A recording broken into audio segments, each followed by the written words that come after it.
पैसा पठेबे कि नहीं पठेबे?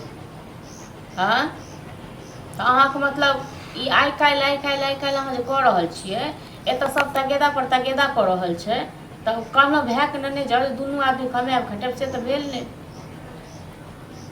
हाँ तऽ कतहु कहियो एकरो ओते काम देखै लेल कोनो अकेले अहीं हमटा तऽ नहि खेने रही, ओ खेने रहे ने।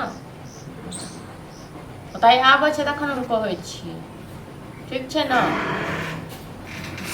सब तगेदा कऽ रहल यऽ आ सबटा हमरे पर दुकान वाला के पैसा केला नहि दै छी? पैसा हेतै तखन ने देबै दुकान वाला के। तभी जाइ छी रास्ता में तऽ हमरा टोक दे पैसा हमरा पास छै जो हम नहीं दै छियै।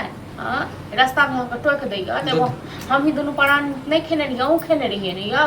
कल भैया से मूड खराब करे छी ऊपर से माथा नहीं गरम करू। से तो माथा नहीं गरम करू, अहाँ के ज्यादा मूड खराब किया, ज्यादा माथा गरम। हां त जाइ छी रास्ता में हम टोके हमरा 10 गो लोग दूसरा के जोड़ा चिंता पर खाइ छियै, दोसर कर्जा उठबै छै, अथी करे छै, उधार खाइ छै, त अहाँ खाइ छियै बैस के, त अहाँ कते माथा गरम एहि लेल नहीं पैसा दै छै ना, माने एहि लेल पैसा नहीं दै छै, बेइज्जत हम ना होई छी। पैसा हेतै तखन ने पैसा देबै, जब काम करियो गाँव कतौ दुनू भाई मिल के काम करबै। एक त भैया लेलक त भैया अभी तक ओकर पैसा नहीं दे। त भैया से देलकै त भैया अकेले खेलकै, हम अहाँ नहीं खेलियै। हां आ नहीं हम जाइ छी काम करै ले, अहाँ बैसू घर में, ठीक छै ने। अहाँ सब अहाँ कैला देबै काम करेला देलका भैया के टेंशन त भैया के रहतै तखन न। भैया त आइ काल्हि करे छै, लूट बाजे छै, की करे छै भगवान जाने। हां अहीं जाइयो कतौ काम त आइ काल्हि खाली कहियो ना कि पूरा गांव के पैसा ले लेके खाली अथी झूठ खाली बोल। हां त पूरा गांव के पैसा ल के अपन श्राद्ध क लेलकै, बुझलौ। नहीं हम खा गेली सब पैसा, सब मिल के खेली, बुझलौ। जखन पैसा उठा करे छै तखन रोज माछे रे, मुर्गे रे, इहे रे, ओहे रे, तरुए रे, बघरुए रे। पहले बताओ ना हम कहै छलो मुर्गा मसाला ला ले त अहीं के जी भर क्षेत्र होइया ना हमेशा।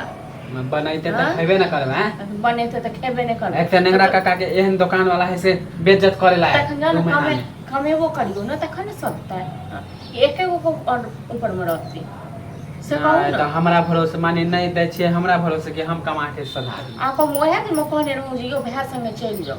हां तो से ने अहाँ गेलिए, कहले नहीं हम गांवे में देखब, गांवे में करब, आ गांवे में त ना देखै छी, गांव में काम देखबे करे छी सब दिना देखते छियै, 2 महीना हम नहीं जाय छी भैया ला। एक त ओ झूठ बोल के दुकान वाला से हमरा बेइज्जत करबा रहा है। त अहीं जो सत्यवादी राजा हरिश्चंद्र छी त अहीं जब अहीं ये जे सोच ले त हां त अब अहाँ सब पर भरोसा ना है, अपने हम सधा देबे। हां त देखै छी ना कतेक सधा रोज हम ना बेइज्जत होय छी, देख तन सधा दियो। घर से त भैया त बाहर से आ नहीं रहला, जिधरे जाय छी उधरे टोकिए। हां जिधरे जाय छी उधरे टोकइए, हम ही सब ख्याल त बुझ गेलु अहाँ सब पर अब सौधे वाला पैसा नहीं, हम अपने कमा। हां देखियो केना हम देखै छी हां केना ने सब छै, बहुत हो गेल, हम बकवास नहीं करे ला। बकवास हमरो नहीं करे कहां से शौक हियो, बुझलौ ना। हमरो कोनो शौक नहीं है बकवास करे। ले नहीं ले के नहीं दै के रहे ना त नहीं लेल करू तो उधारी। ए हम ही सब अकेले खेलिए ना, अकेले अपना पेट में रोक के लियो हम सब। जब पंचायत बैठा तब ना पता चला काठी के पंचायत में से अथी को। हां काठी के पंचायत के पंचायत में से जा वहां से बकचोदी नहीं करो, अपने अपने हम कमा के देख केना सधा दे छी बहुत। अपने हम सधा दियो ना।